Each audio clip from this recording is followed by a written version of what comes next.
श्री स्वामी समर्थ। स्वागत आहे तुमचं माझ्या यूट्यूब चॅनेलवरती।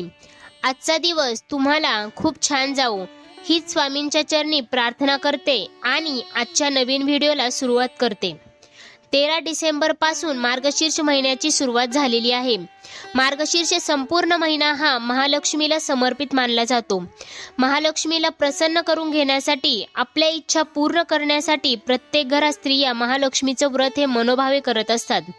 महालक्ष्मीच्या व्रताने आपल्या घरामध्ये सुख समृद्धी धनधान्य टिकून राहते।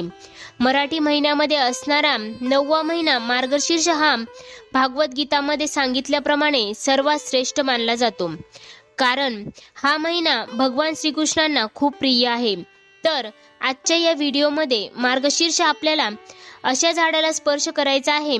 या मार्गशीर्ष महिन्यामध्ये या झाडांना स्पर्श केल्याने आपल्या घरामध्ये असलेली गरिबी मुळासकट नष्ट होईल, एवढा हा प्रभावी उपाय आहे। त्यासोबतच आपल्या घरातील 7 पिढ्यांचे दारिद्र्य नष्ट होईल।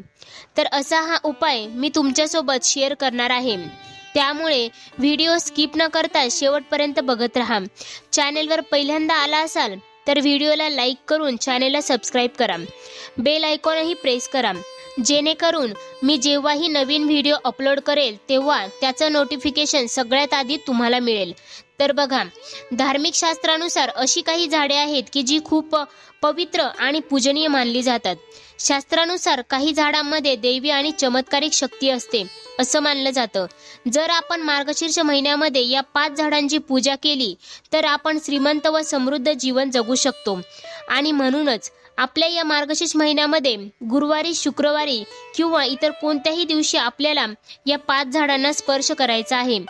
तर अशी कोणती झाडे आहेत की ज्यांना स्पर्श केल्याने आपल्या इच्छा, मनोकामना पूर्ण होणार आहे, हे आपण जाणून घेऊया। मार्गशीर्ष महिन्यामध्ये शक्यतो गुरुवारीच हा उपाय तुम्ही करायचा प्रयत्न करा, कारण गुरुवार हा दिवस महालक्ष्मीला समर्पित आहे। त्यामुळे या दिवसाला अनन्यसाधारण असं महत्त्व आहे। परंतु ज्यांना शक्य होणार नाही त्यांनी संपूर्ण मार्गशीर्ष महिना कधीही हा उपाय केला तरी चालेल।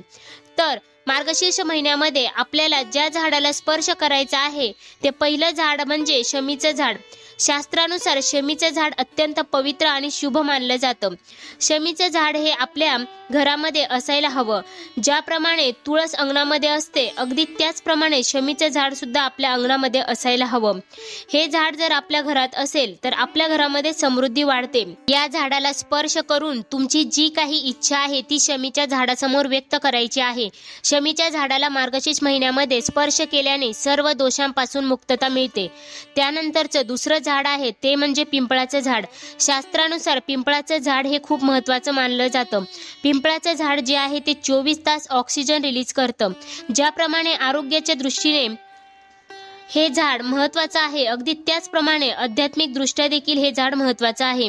धर्मग्रंथात सांगितलं आहे, पिंपळाच्या वृक्षामध्ये पूर्वजांचा वास असतो आणि ज्यावेळेस तुम्ही या झाडाला प्रार्थना करता ती थेट तुमच्या पूर्वजांपर्यंत पोहोचत असते। त्यासोबतच पिंपळाच्या झाडामध्ये भगवान विष्णूंचा वास असतो।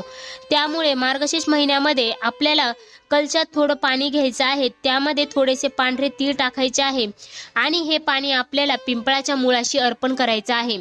त्यानंतर एक दिवा तिथे प्रज्वलित करायचा आहे। नंतर पिंपळाच्या झाडाभोवती तुम्हाला 11 प्रदक्षिणा घालायच्या आहेत।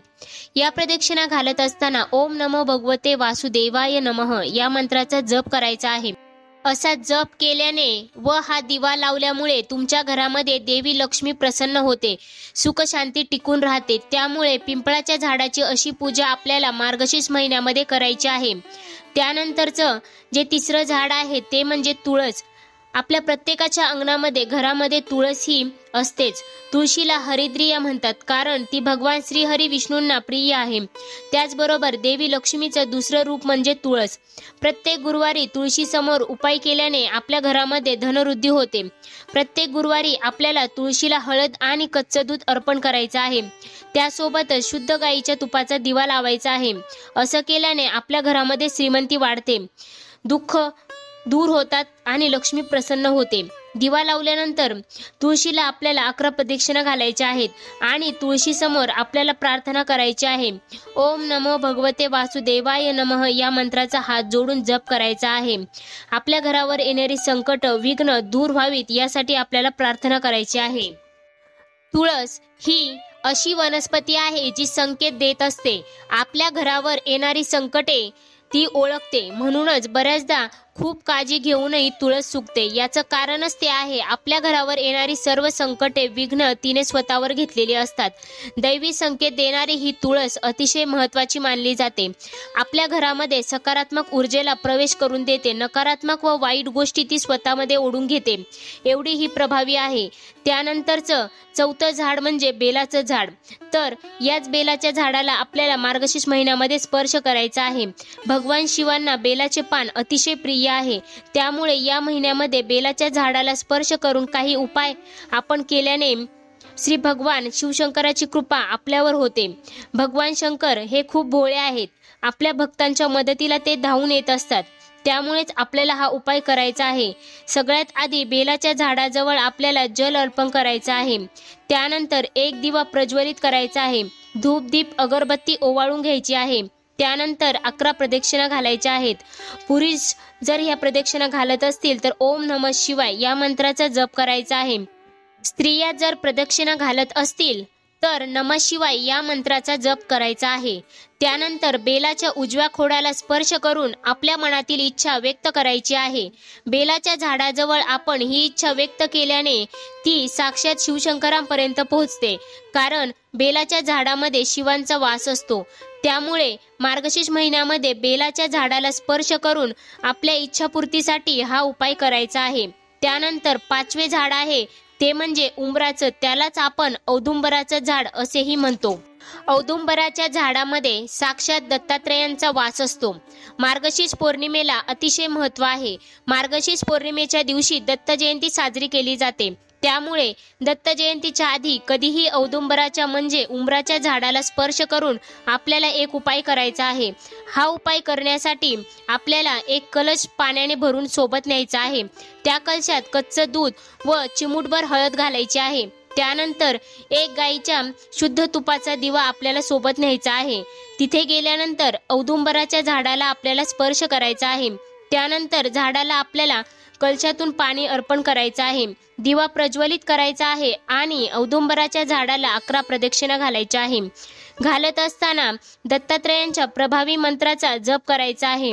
दिगंबरा दिगंबरा श्रीपाद वल्लभ दिगंबरा या प्रभावी मंत्राचा जप करायचा आहे. तर बघा, भगवान दत्तांच्या इच्छेने आपल्या सगळ्या इच्छा मनोकामना पूर्ण होतील. आपल्या पतीची, मुलांची या उपायाने भरभरून प्रगती होईल.